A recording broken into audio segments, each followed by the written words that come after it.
Kalau kita bicara soal hadis, ada satu nama yang pasti langsung muncul di kepala kan? Abu Hurairah. Beliau adalah sahabat Nabi yang paling banyak meriwayatkan hadis. Tapi selain itu, ada satu hal lagi yang bikin beliau spesial. Julukannya yang unik banget dan penuh kasih sayang. Pertanyaannya, gimana ceritanya seorang anak yatim yang miskin dari Yaman bisa jadi penghafal terhebat dalam sejarah Islam? Dan kok bisa dapat julukan Bapak Para Kucing? Nah, dalam beberapa menit ke depan, kita akan telusuri perjalanan hidupnya yang luar biasa, mulai dari awal yang sangat sederhana.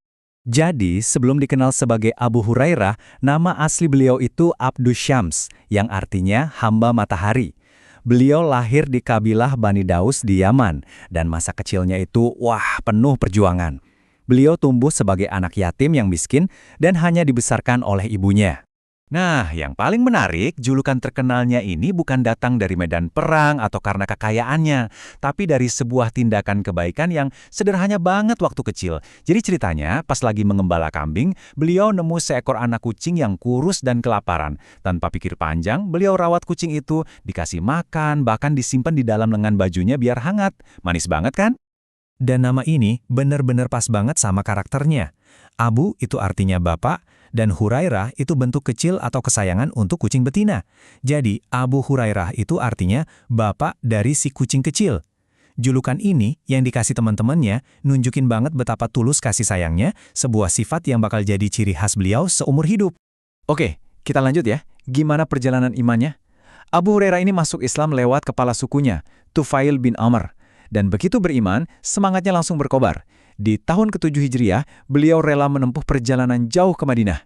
Tujuannya cuma satu, ketemu langsung sama baginda Nabi Muhammad. Tapi, ada satu hal yang bikin hatinya sedih banget. Sebelum berangkat, beliau ngajak ibunya untuk ikut masuk Islam. Sayangnya, ibunya nolak mentah-mentah, bahkan ngomong hal-hal yang kurang baik tentang Rasulullah. Bisa dibayangin kan, hancur banget hatinya. Dengan perasaan sedih itu, beliau datang menghadap Nabi. Reaksi Nabi luar biasa. Beliau sama sekali nggak marah. Justru, beliau langsung mengangkat kedua tangannya dan berdoa dengan sangat lembut. Ya Allah, berilah petunjuk kepada ibu Abu Hurairah. Cuma itu. Penuh dengan harapan, Abu Hurairah langsung lari pulang, yakin banget sama kekuatan doa Nabi. Dan doa itu dijawab seketika. Begitu sampai di rumah, ibunya yang bukain pintu, dan sebelum Abu Hurairah ngomong apa-apa, sang ibu langsung mengucapkan 2 kalimat syahadat. Subhanallah. Hatinya dibukakan untuk Islam, benar-benar jawaban langsung dari doa Nabi. Nah, sekarang kita masuk ke bagian inti dari warisan Abu Hurairah. Gimana caranya beliau bisa hafal ribuan hadis? Ini bukan cuma soal ingatan yang kuat, tapi soal dedikasi yang total, 100%. Ada satu kisah yang luar biasa, namanya Mukjizat Susu. Jadi, suatu hari Abu Hurairah ini lapar banget, sampai harus nunggu di depan masjid, berharap ada yang ngajak makan. Nabi Muhammad lihat beliau dan langsung paham. Beliau diajak pulang, terus dikasih semangkuk susu. Tapi tugasnya belum selesai. Nabi minta beliau panggil semua ahlus sufah. Itu loh sahabat-sahabat miskin yang tinggal di masjid, jumlahnya sekitar 70-100 orang, buat minum duluan. Ajaibnya, susu di mangkuk itu nggak habis-habis, cukup buat semua orang.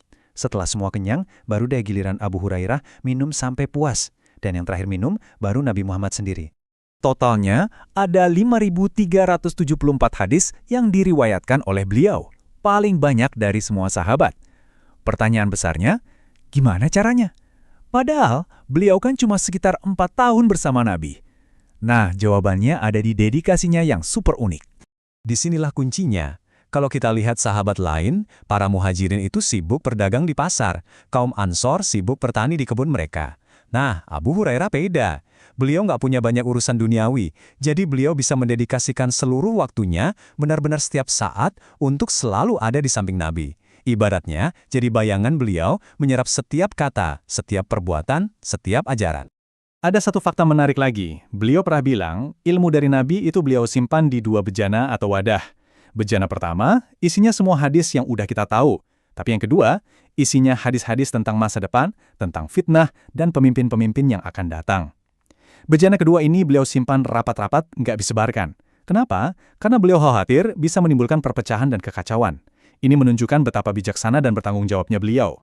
Oke, kita masuk ke babak terakhir dalam hidupnya. Setelah Nabi wafat, Abu Hurairah nggak berhenti jadi teladan. Justru integritas dan pengabdiannya semakin teruji. Contohnya begini, di zaman Khalifah Umar bin Khattab, beliau diangkat jadi gubernur Bahrain. Terus muncul gosip kalau beliau numpuk harta sampai 10.000 dirham. Khalifah Umar yang kita tahu super tegas langsung panggil beliau. Hartanya disita, diinvestigasi habis-habisan. Hasilnya, ternyata semua hartanya halal dari beternak kuda dan gajinya sendiri. Nah, setelah terbukti bersih, Umar nawarin lagi jabatan gubernur itu. Tapi tahu apa jawaban Abu Hurairah? Beliau menolak. Katanya tanggung jawab jadi pemimpin itu terlalu berat. Dan di akhir hayatnya ada satu momen yang menyentuh banget. Saat Marwan bin Hakam menjenguk, beliau mendapati Abu Hurairah lagi menangis. Waktu ditanya kenapa, ini jawaban beliau. Aku menangis karena perjalanan di depan sangat panjang, tetapi bekalku sangat sedikit. Aku nggak tahu jalanku ini ke surga atau neraka. Bayangin, sahabat sedekat itu dengan Nabi, penghafal ribuan hadis, tapi masih punya rasa takut dan kerendahan hati yang luar biasa di hadapan Allah. Kisah hidup beliau ini benar-benar meninggalkan kita dengan sebuah pertanyaan penting. Dari seorang anak yatim penyayang kucing menjadi lautan ilmu bagi umat Islam, warisan sejati Abu Hurairah itu ternyata bukan soal kekuasaan atau harta kan, tapi tentang hati yang tulus, kasih sayang, dan dedikasi total pada kebenaran. Apa ya pelajaran terbesar yang bisa kita ambil dari bapak para kucing ini?